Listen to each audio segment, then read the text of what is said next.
Que Dieu nous bénisse abondamment. Mungu atubariki kwa utele. Que Dieu nous bénisse abondamment. Mungu atubariki tena sana. Hapana kusema amen ya show. Faut pas dire amen sans joie. Que Dieu nous bénisse abondamment. Mungu atubariki sana. C'est que quand on a comme culte, Ça veut dire lorsque tu viens au culte, où il y a une rencontre Mungu. tu dois savoir que c'est la rencontre de toi et Dieu. Ça sonne pas ça comme foura. C'est que tu dois être dans la joie. Est-ce que tu peux me donner un amen des gens qui font des exploits? Usikabiliako amina ya watu wanafanya maajabu. Nous bénissons le Seigneur Tunabariki Bwana pour la grâce, kwa neema, pour la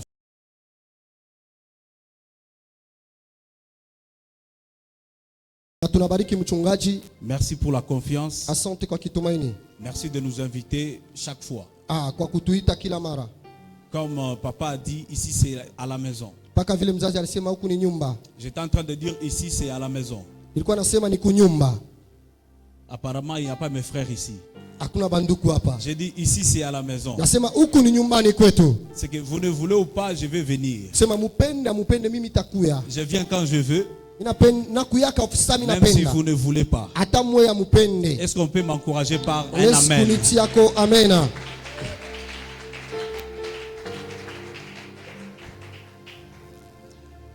Que Dieu bénisse les hommes de Dieu qui travaillent avec papa.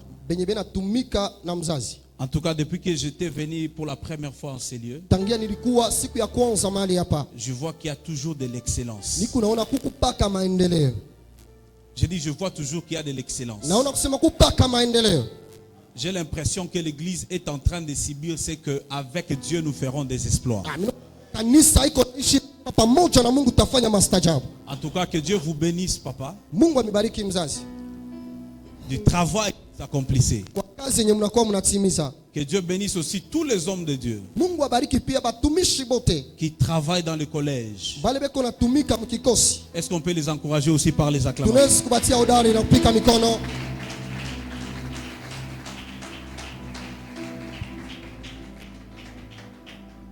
Que Dieu bénisse aussi les hommes de Dieu qui m'ont accompagné. Je n'aurai pas le temps de tous les citer. Je suis honoré par votre présence.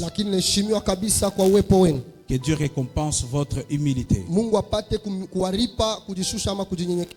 On va nous balancer les passages. Et j'aimerais que le deuxième texte que nous le lisons ensemble. Mais qu'on nous lise d'abord le premier texte. Somme chapitre 60, le premier verset, nous lisons: au chef des chantres, sur les lyriques, hymne de David pour enseigner, lorsqu'il fut la guerre aux Syriens de Mésopotamie et aux Syriens de Tsoba, et que Joab revint et bâtit dans la vallée du sel 12 000 Édomites. Ô Dieu, tu nous as repoussés. Non, lisez le verset 1, le verset 14. C'est-à-dire, vous lisez le premier verset et puis vous sautez le 14e. Plutôt le dernier, disons. Donc, lisons le dernier. Avec Dieu, nous ferons des exploits. Il écrasera nos ennemis. Est-ce qu'on peut répéter avec Dieu? Avec Dieu, nous ferons des exploits. Il écrasera nos ennemis. Amen. Amen. Balancez-nous Jean chapitre 1, verset 1 jusqu'à 5. Nous allons lire comme dans une chorale. J'aimerais que nous puissions bien... Vous allez balancer ou bien qu'on lise? Qu'on lise? Voilà. Jean chapitre 1. On lise avec toute l'ensemble, toute l'église comme dans une chorale. 1, 2, 3, go. Au commencement était la parole, et la parole était avec Dieu, et la parole était Dieu. On recommence. Au commencement était la parole, et la parole était avec Dieu, et la parole était Dieu. Amen. Amen. On dit, au commencement était la parole, virgule. Et la parole était avec. Quelqu'un peut dire avec Dieu. avec Dieu. Au commencement était la parole, virgule, et la parole était avec Dieu, virgule, et la parole était Dieu. Quelqu'un peut dire avec moi un. Avec moi un. Au commencement était la parole. Au commencement était la parole. 2. La parole était avec Dieu. La parole était avec Dieu. 3. Et la parole était Dieu. Et la parole était Dieu. Est-ce que vous comprenez ce que vous lisez? Acclamons le Seigneur. Continue la lecture. On s'assoit. On continue la lecture. Verset 2 et puis verset 5. Elle était au commencement avec Dieu. Toutes choses ont été faites par elle. Et rien de ce qui a été fait n'a été fait sans elle. En elle était la vie. Et la vie était la lumière des hommes. La lumière louit dans les ténèbres. Et les ténèbres ne l'ont point reçue. Amen. Amen. Le dernier texte. 2 Samuel chapitre 8, les versets 1er jusqu'à 14, nous lisons. Amen. Après cela, David battit les Philistins et les humilia. Et il enleva de la main des Philistins les rênes de leurs capitaines. Il battit les Moabites et les mesura avec un cordeau, en les faisant coucher par terre, en les mesurant 2 cours d'eau pour les livrer à la mort, et un plein cordeau pour leur laisser la vie. Et les Moabites furent assujettis à David et lui payèrent un tribut. David bâtit Hadadézer, fils d'Éréob, roi des Tsoba, lorsqu'il alla rétablir sa domination sur le fleuve de l'Euphrate. David lui prit 1700 cavaliers et 20 000 hommes des pieds. Il coupa les jarrets à tous les chevaux des traits et ne conserva que 100 attellages.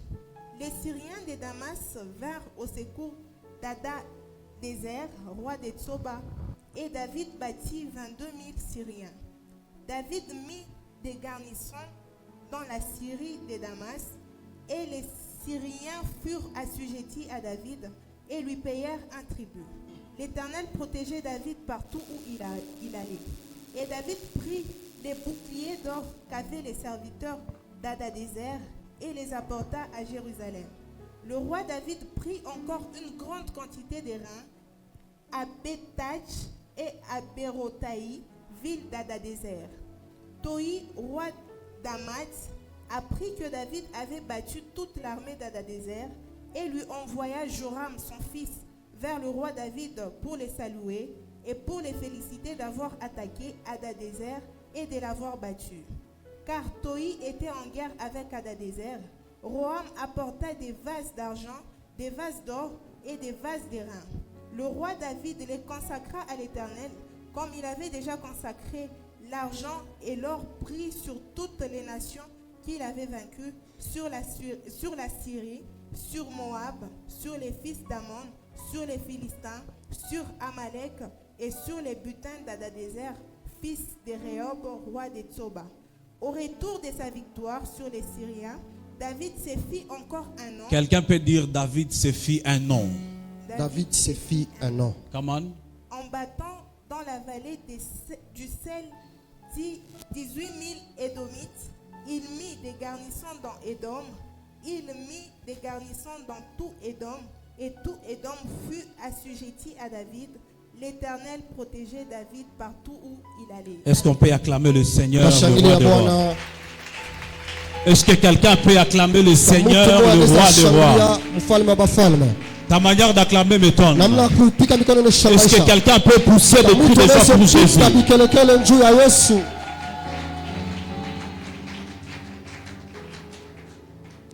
Avec Dieu, nous ferons des exploits. Quelqu'un peut dire avec Dieu. Avec Dieu. Tu peux le dire avec force, avec Dieu. Avec Tu peux le dire forcément, avec Dieu. Avec Dieu. Nous ferons des exploits. Nous ferons des exploits. David dit, avec Dieu nous ferons des exploits. En hébreu, lorsqu'on parle de ceux qui font les exploits, on les appelle les gibords. Quelqu'un peut dire les gibords. Les gibords. Ceux qui font les exploits, en hébreu, on les appelle les gibords. Et gibor, c'est le synonyme d'un héros, d'un homme puissant, d'un guerrier, d'un vaillant. Répète encore. Gibor, c'est le synonyme d'un guerrier, d'un vaillant, d'un héros, d'un homme puissant. Et avant d'aller plus loin, je suis en train de déclarer que Dieu suscite dans cette assemblée des gibords au nom de Jésus. Ton amen n'est pas encore arrivé ici. Pendant que je parle, que Dieu suscite dans cette assemblée des gibords au nom de Jésus.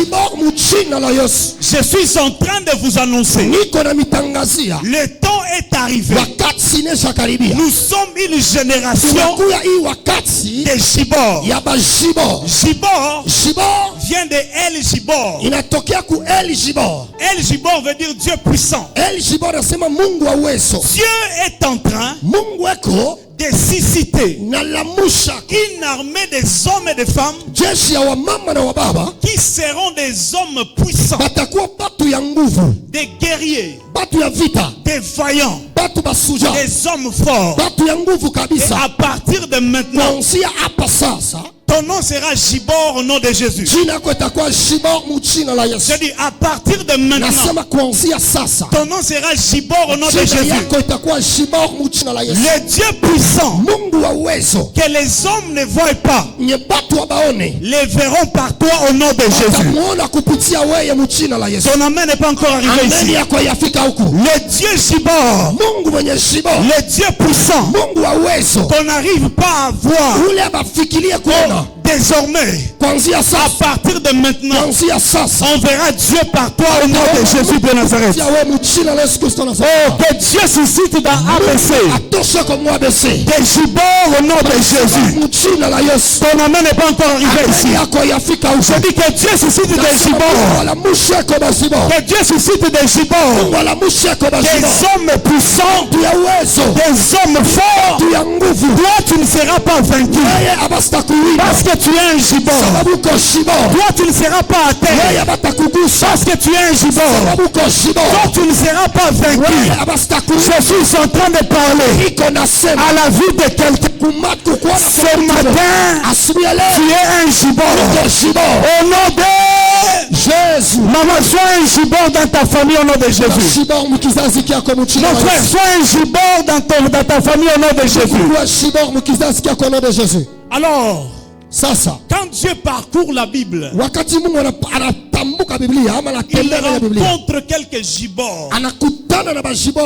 Quelqu'un peut dire gibor. Quand on parle du gibor, je dis vaillant.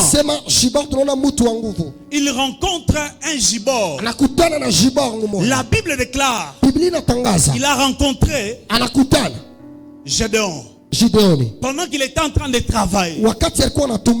Et Dieu a que le gibor qui dort en toi se réveille au nom de Jésus. Je dis que le gibor qui dort en toi se réveille au nom de Jésus. Et quand Dieu trouve Gédéon, la Bible déclare qu'il était en train de battre le froment. Il était en train de travailler le froment. Demande à ton voisin. Qu'est-ce qu'on fait avec le froment? Hein? Qu'est-ce qu'on fait avec le froment? Hein? On fait quoi?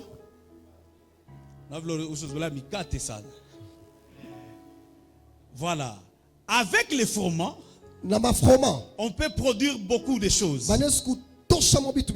On produit le pain. batafanya mikate, on produit les galettes, batafanya magalette, on produit les gâteaux, batafanya magato, on produit les beignets, n'est-ce pas? Mabitumbula. Vous êtes d'accord? Ni vile. Vous êtes d'accord? Ni vile. Dieu trouve na Mungu anapata Gideoni en train de travailler les froment. Eko nafanya chapati. Est-ce que vous savez eti munajua les signes de la victoire de Gideon? Alama ya ushindi ya Gideoni. Hein? Vous savez les signes de la victoire de Gideon? Munajua alama ya ushindi ya Gideoni. Vous savez ça? Munajua vile? Hein? Vous ne lisez pas la Bible. Amusomake Biblia. Un Amalécite a fait un rêve. Qu'est-ce qu'il a vu? Il a vu un gâteau qui était en train de se rouler dans les camps. Or, les gâteaux, c'est le produit du froment. Et lorsque Dieu est allé rencontrer Gédéon, la Bible déclare qu'il était en train de faire quoi? Il était en train de travailler le froment. En fait, ce que Gédéon était en train de faire était la préparation pour sa victoire sans le savoir. Ce qu'il était en train d'accomplir, il travaillait le froment sans le savoir. Et dans le monde spirituel, ce qui sera comme le signe de sa victoire, ça sera un gâteau. Voilà, j'aimerais dire à quelqu'un, ce que tu fais maintenant est un signe de ta victoire. Tu n'as pas encore compris. Ce que tu accomplis maintenant est un signe de la victoire. Si tu veux vivre les exploits, respecte ce que tu fais aujourd'hui. Si tu veux accomplir des exploits, prends avec valeur ce que tu accomplis aujourd'hui. Et je déclare dans la vie de quelqu'un que ce que tu fais actuellement soit le signe de ta victoire au nom de Jésus. Voilà pourquoi ne néglige jamais ce que tu fais aujourd'hui, parce que ça sera un canal pour ton exploit. Cher chantre, ne néglige jamais ton domaine de la musique, parce que c'est en ça qu'il y aura ton exploit. Cher prophète, ne néglige jamais le domaine de la prophétie, parce que c'est dans ça qu'il y aura ton exploit. Cher prédicateur, ne néglige jamais ton domaine de prédicateur, parce que c'est en ça qu'il y aura ton exploit. Ton exploit vient dans ce que tu fais régulièrement. Tu ne dis pas amen. Dites amen très fort. Quand Dieu t'a appelé au ministère de la parole, ne le fais pas avec blague, parce que c'est dans ça que Dieu va faire des exploits. Dieu t'a appelé au ministère de la parole, mais tu prépares ta prédication, c'est comme si tu pars prêcher dans un deuil. Non, prends le temps. Ne fais pas le ministère comme un vieux papa. Dieu t'a appelé à faire des exploits. Prends au sérieux ce qu'il t'a donné. Si Dieu t'a appelé à prophétiser, fais-le avec exactitude. Fais-le avec puissance. L'apôtre Paul dit à Timothée, ne néglige pas les dons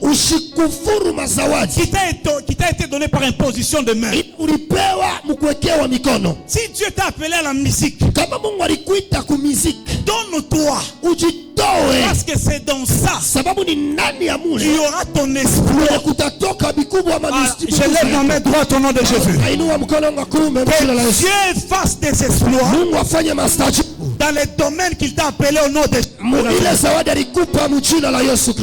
Tout ce que là n'est pas encore arrivé. Je dis que Dieu à faire des exploits dans ton domaine. Au nom de Jésus. Si tu veux faire des exploits, travaille ton domaine.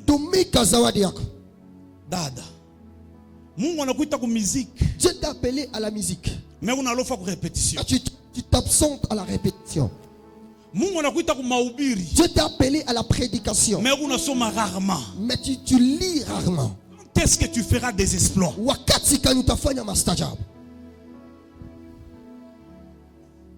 Dieu t'a appelé au ministère de la prophétie. Mais tu t'attends jusque-là. Mais tu ne sais pas que c'est dans ce domaine-là que tu feras des exploits. S'il s'agit de prier prophète, prie comme un fou. Même si les gens disent, oh, ils cherchent seulement les noms, ils cherchent seulement les adresses, va faire la retraite. Dis à Dieu, Seigneur, j'aimerais que tu m'utilises dans les noms, dans les adresses, dans les numéros, que ce soit ton partage au nom de Jésus. Ne néglige jamais ce que Dieu t'a donné. Fais-le avec tout cœur. Fais-le avec puissance. Voilà pourquoi moi, s'il s'agit de prêcher, je ne blague pas. Parce que je sais que c'est dans ça que je ferai des exploits. Nous sommes une génération que Dieu avait annoncé d'avance.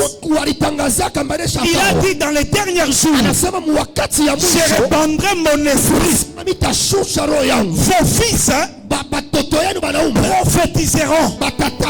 Dis à ton voisin, le temps de prophétiser est arrivé. Oh, nous ne sommes pas des papas. Ne fais pas le ministère comme un vieux papa. Ne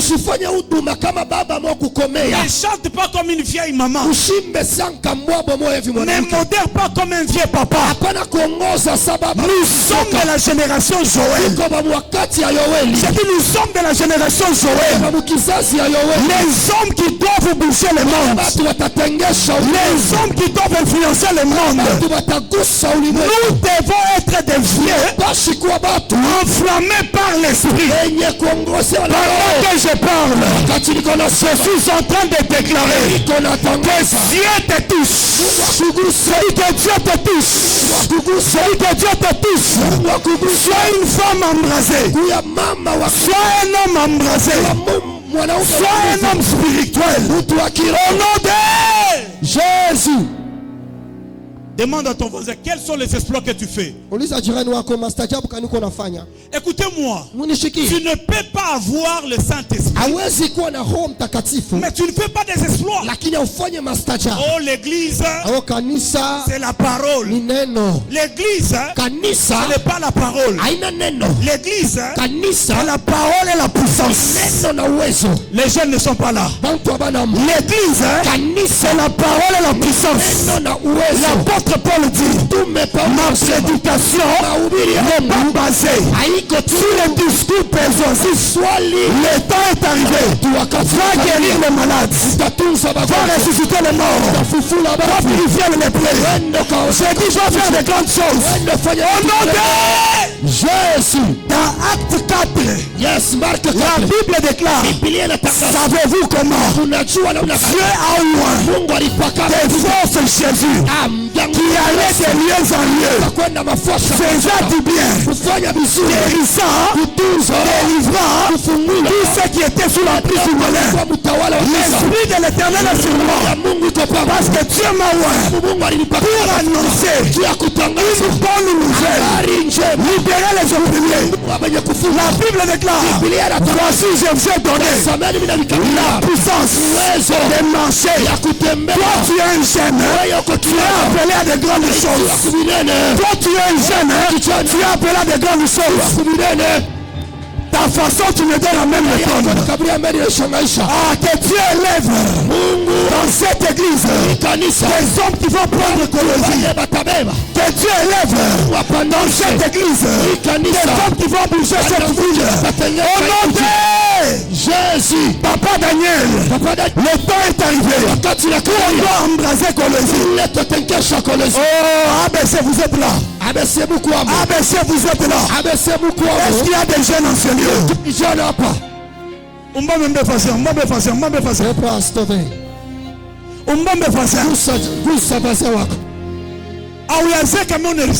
Tu n'es pas encore vieux, mais tu fais comme si tu es déjà vieux. On a fait la prédication. Où vous limitez. Tu es limité. Dans ces temps ici. Tu mélanges grec. Tu mélanges hébreu. Tu mets la géopolitique. Tu mets l'histoire. C'est ça la même si tu ne veux pas, nous sommes dans un temps des noms, des adresses et des numéros. Tu n'as pas encore compris. Même si tu ne veux pas, c'est cette génération. Parce qu'avec Dieu, je dis parce qu'avec Dieu, le temps est arrivé. Tu prieras et tu vas disparaître. Le temps est arrivé. Tu prieras, tu vas brillonner. Je ne sais pas à qui je parle. Nous sommes la génération Joël. Au nom de Jésus.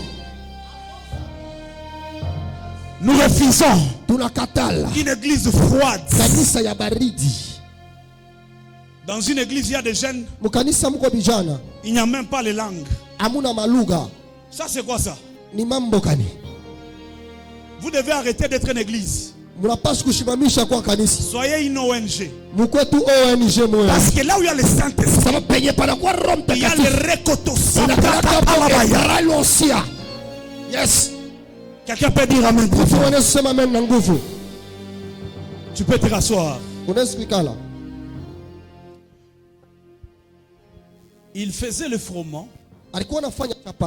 Et après, c'était le signe de sa victoire. Et lorsque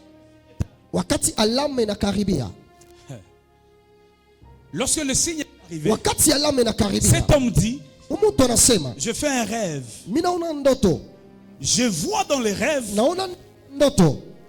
un gâteau, du pain qui est en train de se rouler. N'est-ce pas? Yes. Dans les rêves, il a vu le pain. Mais l'interprétation, ce n'est pas le pain, c'est l'épée. Dans les rêves, il voit le pain. Dans l'interprétation, il voit l'épée. C'est quel rapport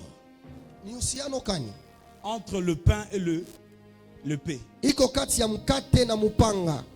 Et quel est le jour que le pain a commencé à se rouler?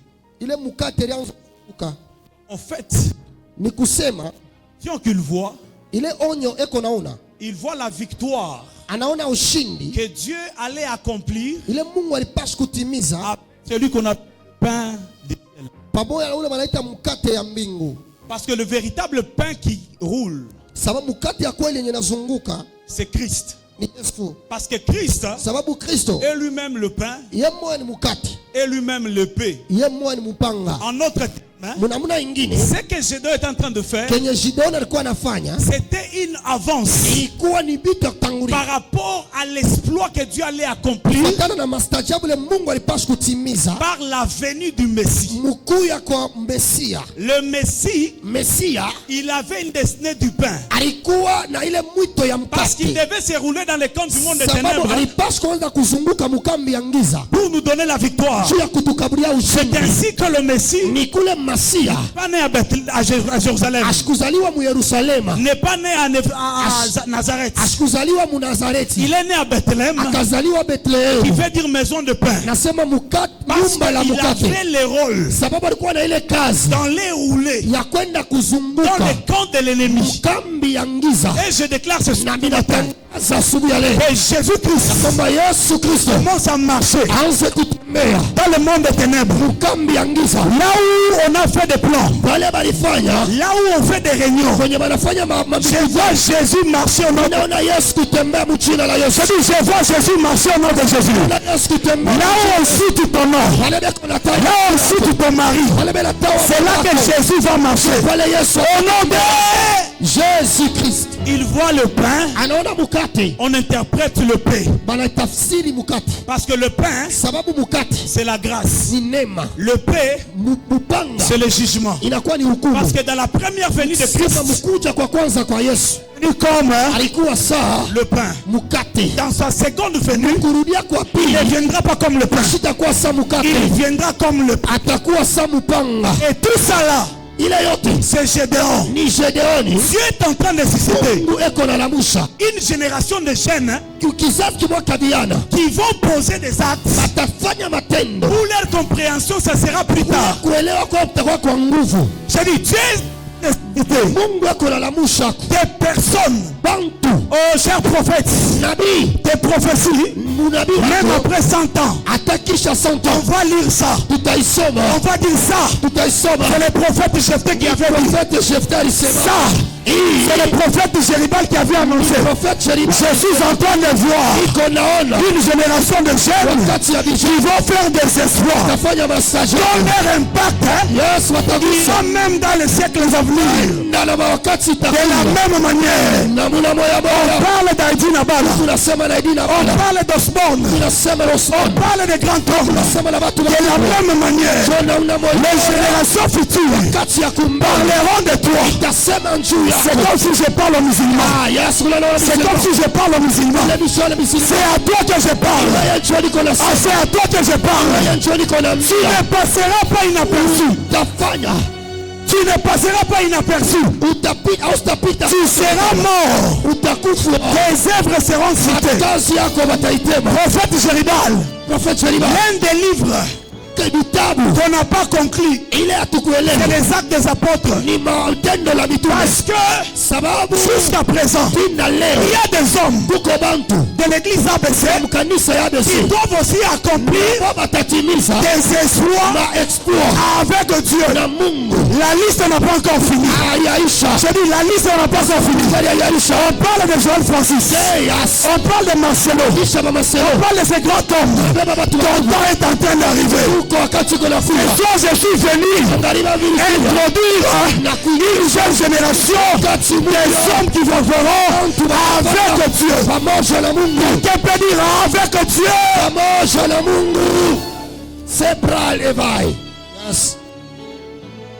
Toi aussi tu le feras. Si on a parlé de Simeon, si on a parlé de Sinache, que Dieu élève des Sinache en sérieux. Ça les chantres devaient dire bien amen. Que Dieu élève des Sinache au nom de Jésus. Si on a parlé de Denamon, que Dieu parle de nouveau de Denamon en sérieux. Parce qu'avec Dieu, nous ferons des exploits. Dis à ton voisin, arrête d'être jeune et vieux. Mon vieux voisin, arrête d'être vieux. Je ne peux pas me tout le monde arrête d'être vieux. Ministère, moi, à vieux. Le ministère de ministère, il y a vieux. Take it to me, Chanan. Take it to la peine. J'ai un homme de Dieu qui me dit, yes, moi, c'est chasser les démons. Même le jour que je vais mourir, je vais dire à Dieu, laisse-moi 2 minutes que je chasse les démons. Si vous êtes appelé à prêcher, prêchez. vous êtes appelé à modérer, modérez. Si vous êtes appelé à je ne sais pas quoi, la Bible déclare, c'est que tu fais, fais-le bien. Par la bénédiction. Yes. Avance. Toi, tu ne veux même pas de nuances. C'est ça la génération. C'est ça la génération. Oh, bien Obed. Le frère Obed. Pendant qu'on priait, le Seigneur m'a visité. Ça fait du bien. Ça fait du bien. Mais Dieu élève des jeunes des espoirs. ABC n'est pas là. ABC n'est pas là. Que Dieu élève des jeunes des espoirs. Au nom de Jésus. Patakwa na bavumu tutabafufula. Yes, même s'il y a des morts, il sera ressuscité. Patakwa na bavumu. Même s'il y a des morts, tutabafufula. Nous allons ressusciter. Patakwa na bamagonjwa. Viendra avec les malades. Tutabaponywa. Nous allons les guérir. Wakati ya kwenda kuna morgue yaisha. Mama mtoto anakufa. Unamwimposer mikono. Nous allons imposer les tu sais avec Dieu. Ça va pas moja na Mungu. Même façon unaniangalia mimi nashangaa. Quand tu me regardes, je suis en train de t'étonner. Et le bracoteli pradi. Mal avancé, Mélias. Weye lugha. Toi la langue. Ni ile ya 1950. C'est la langue de 1950. Nous sommes dans la génération de la prosikanteli. Vel local. Et tabrite kateli prasosa. Sanus akateli atoba. Sumambele peketeli. Darota kanteli kutuzumama. Kondeli. Shabrando poso pralite. Rato supra kita nando toba. Emalia sovenevas. Toi tu veux être rempli.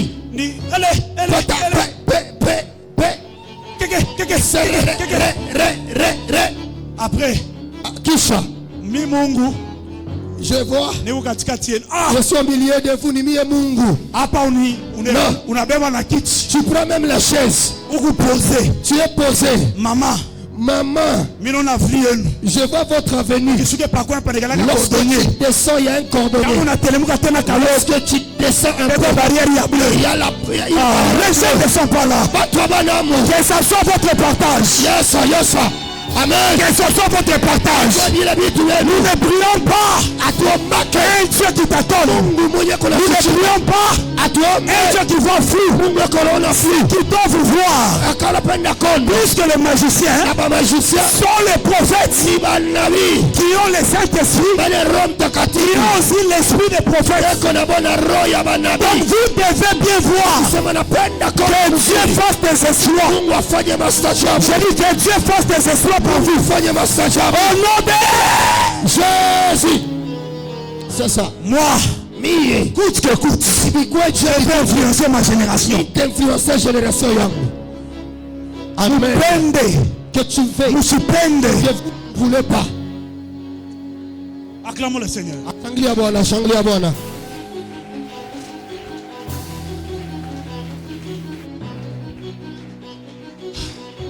J'ai beaucoup de choses à enseigner, mais le temps.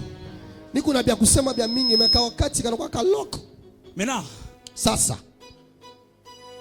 vous savez pourquoi Dieu avait protégé Caïn. Alléluia. Amen. Kanisa, alléluia. Église, amen. Vous savez pourquoi Dieu avait protégé Caïn. Entre Caïn et Abel, qui Dieu devait protéger? Hein? C'est qui? Abel. Mais pourquoi Abel, Dieu ne l'a pas protégé? Mais Caïn, Dieu l'a protégé. Dites amen que je t'explique. Ton amen ne m'encourage pas. Parce que tout remonte à la naissance. Ils ont eu des naissances différentes. Genèse 4. Quand Caïn est né, la dame a dit, J'ai formé un enfant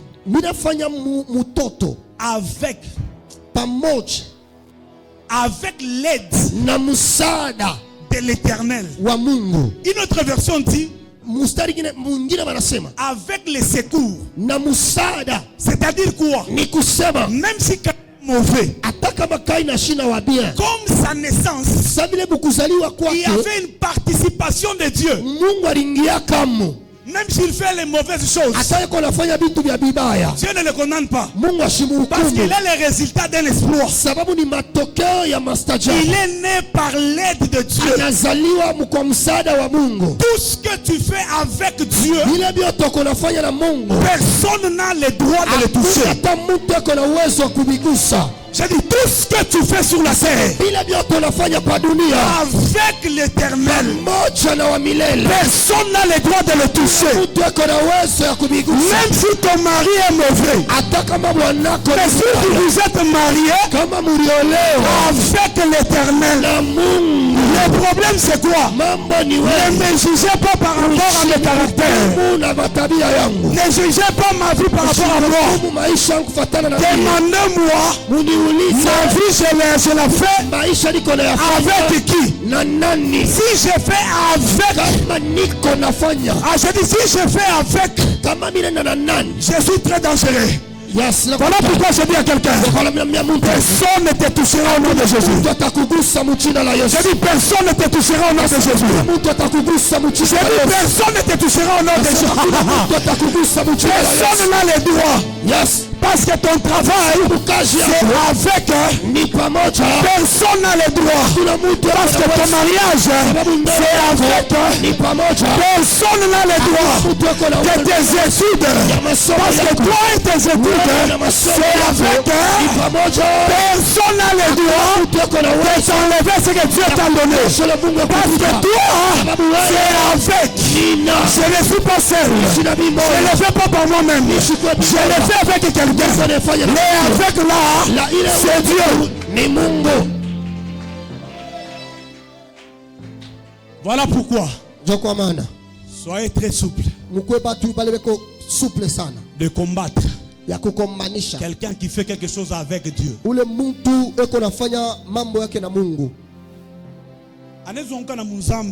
Il peut même tomber dans les péchés. Mais faites attention. S'il est fait avec,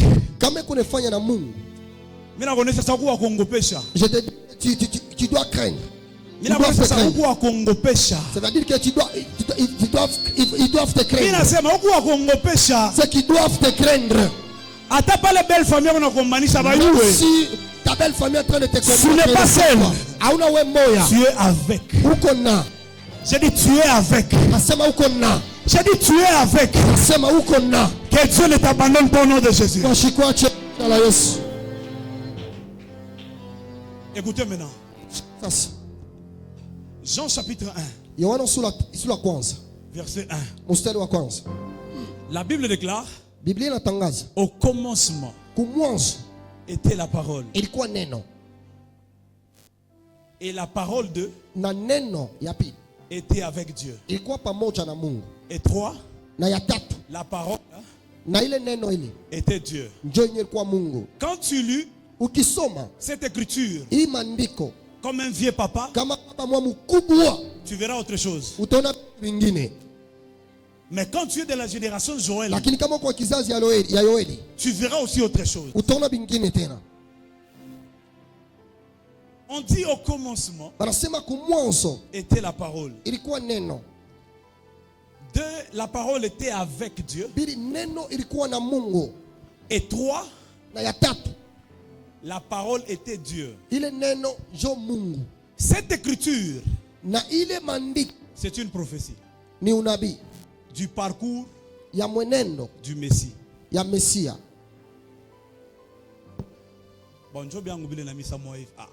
C'est aussi des choses. Cette écriture, c'est le parcours du Messie. Parce que vous devez savoir, le monde a combien de temps? Le monde, l'hiver a combien de temps? Le monde Attends. N'est-ce pas? Le passé, le présent et le futur. Même dans la Bible, comme ça qui sont de 3 temps. Quand on parle d'Abraham, Isaac, Jacob, ce n'est pas seulement de personnes. C'est 3 temps. Parce que Abraham, c'est le futur. Isaac, c'est le passé. Jacob, c'est le présent. Pourquoi je dis Abraham, c'est le futur? Parce que quand Dieu parlait avec Abraham, il lui annonçait le futur. Parce que lui, c'est le futur. Isaac est né par un souvenir du passé. Genèse 26. La Bible dit, c'est souverain de Rachel, de Léa, plutôt, de Sarah. Et elle met au monde Isaac. Parce que Isaac renferme la dimension du passé. Et Jacob, c'est le présent. Parce qu'il est le seul qui a accompli la promesse d'Abraham. C'est pourquoi Abraham, c'est le futur. Isaac, c'est le passé. Et Jacob, c'est le présent. Donc pour que tu vives la promesse de Dieu, tu dois t'accrocher à ces 3 temps. C'est-à-dire à Abraham, à Isaac et à Jacob. Tu ne peux pas vivre le bénédiction céleste si tu ne t'accroches pas à ces 3 personnes. C'est pourquoi la Bible dit au commencement, virgule. Et puis la parole était avec Dieu, virgule. Et la parole était Dieu. Je parle de 3 temps ici. Au commencement, c'est le premier temps. La parole était avec Dieu, c'est le deuxième temps. Et la parole était Dieu, c'est le 3e temps. Parce que dans la première partie de l'histoire de l'humanité, Christ n'était pas visible. Christ était la parole. C'est pourquoi beaucoup de personnes qui ont vu Jésus dans l'Ancien Testament ne l'ont pas vu de la même manière. Chacun d'eux a vécu une manifestation de Christ. Parce que dans la première période, ou dans le premier temps, Christ était d'abord la parole. C'est pourquoi les autres l'ont vu comme le feu. Les autres l'ont vu comme le bois. Les autres l'ont vu comme le serpent d'airain. Parce que dans la première partie, Christ était la parole. Mais il fallait quitter la deuxième partie. C'est lorsque Christ sera avec Dieu. C'est la période où il a porté la chair. Il a porté le corps. C'est ce que Jean dit, que cette parole a habité au milieu de nous. Et quand Christ est mort, il est ressuscité. Il n'est pas une parole avec Dieu. Puisque dans la 3e phase, on dit que la parole était Dieu. La 3e phase, c'est lorsque Christ n'est pas le Fils de Dieu. Il est lui-même Dieu. Donc Jean 1, c'est une prophétie. Et la parole qui était dans l'éternité, qui est venue habiter au milieu des hommes, qui a porté la chair, qui est mort et qui est ressuscité. qui sera Dieu.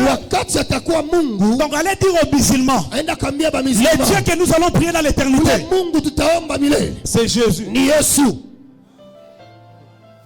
Donc quand nous irons là-bas, donc Christ était dans tous les 3 temps. J'aime la Bible. La Bible dit dans Hébreux 13 que Jésus-Christ est le même aujourd'hui et éternellement. Faute de français. Normalement, c'est Jésus était hier, aujourd'hui et il sera. C'est ça le vrai français. Mais pourquoi on dit que Jésus est hier, aujourd'hui? On dit il est le même hier, aujourd'hui et éternellement. Ça veut dire quoi? La seule personne qui dans tous les temps, c'est Jésus de Nazareth. Il est présent dans le passé, il est présent dans le présent et il sera présent dans le futur. C'est pourquoi l'adoration des anges au ciel dit ceci à celui qui était, qui est et attendez, ils sont au ciel. Non dit il viendra. Normalement il devait dire à celui qui était, qui est et qui est là. Mais pourquoi il dit il viendra? S'il est avec eux, tout doit venir. Jésus n'est pas au ciel. Au ciel, il y a la représentation. Jésus est au-delà des cieux.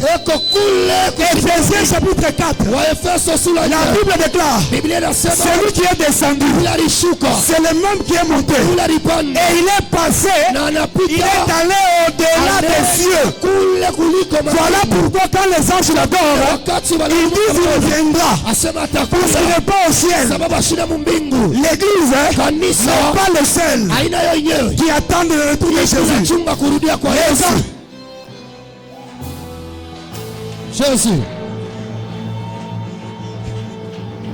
Les anges aussi attendent. Parce que depuis qu'il est allé, c'est pourquoi quand ils adorent, ils disent il était, il est, et il viendra. Même au ciel, il doit revenir.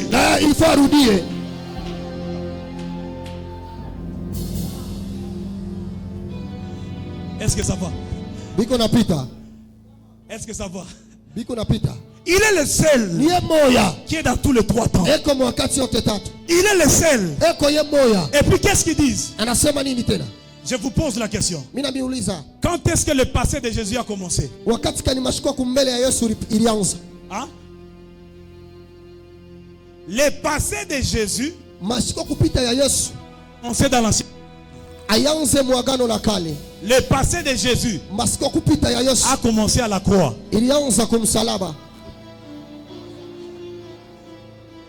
Parce que dans l'éternité passée, la première des choses que Jésus a fait, c'est mourir. La Bible déclare, l'agneau a été immolé avant la fondation de la terre. Donc, ce qu'il fait à la croix, c'est son passé.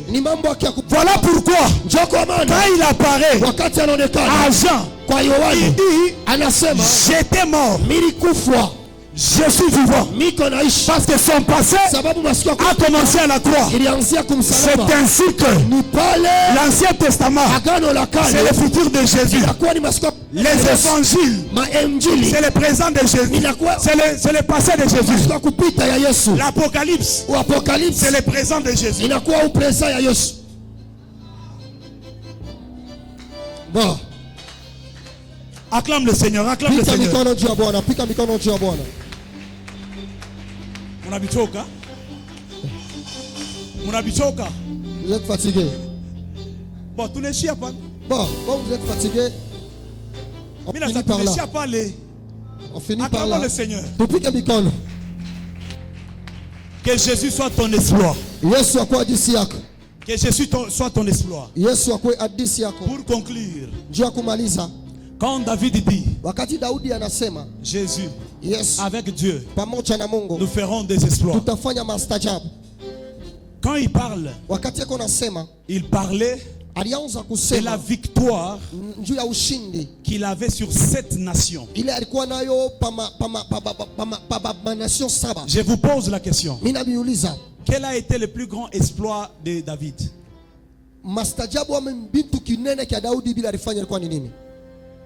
C'est quoi? Hein? Tuer Goliath. Non, non. Ce n'était pas un exploit. Dans 1 Samuel 17, il tue Goliath. Mais les Philistins sont toujours là, en train de régner. Dans 2 Samuel chapitre 8, il finit le pouvoir des Philistins. Donc le plus grand exploit de David, c'est dans 2 Samuel 8. J'ai fini par ceci. Quel a été le plus grand exploit de Jésus? Ah? Vous lisez, vous connaissez ça. Il ne faut pas faire semblant. C'est quoi? Hein? Élisée a fait ça. Est-ce que c'est un grand exploit ça? C'était sa résurrection. La mort, la résurrection, n'est-ce pas? Oui. Mais je vous pose la question. À la croix, Jésus était avec Dieu et sans Dieu. Jésus est le seul qui fait les exploits sans Dieu, parce qu'il est Dieu. Que Dieu bénisse sa parole. Jésus.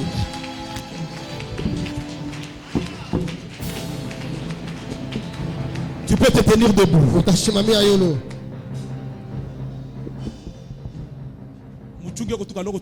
Attendez un peu qu'on puisse prier. Vous allez encore chanter. Est-ce que vous entendez chaque dimanche? Yes. Du fond de mon cœur. Tu vas dire à Dieu: je suis de la génération de ceux qui doivent accomplir les exploits. Alors tu vas claquer les mains. Tu vas dire à Dieu: je refuse de rester intact.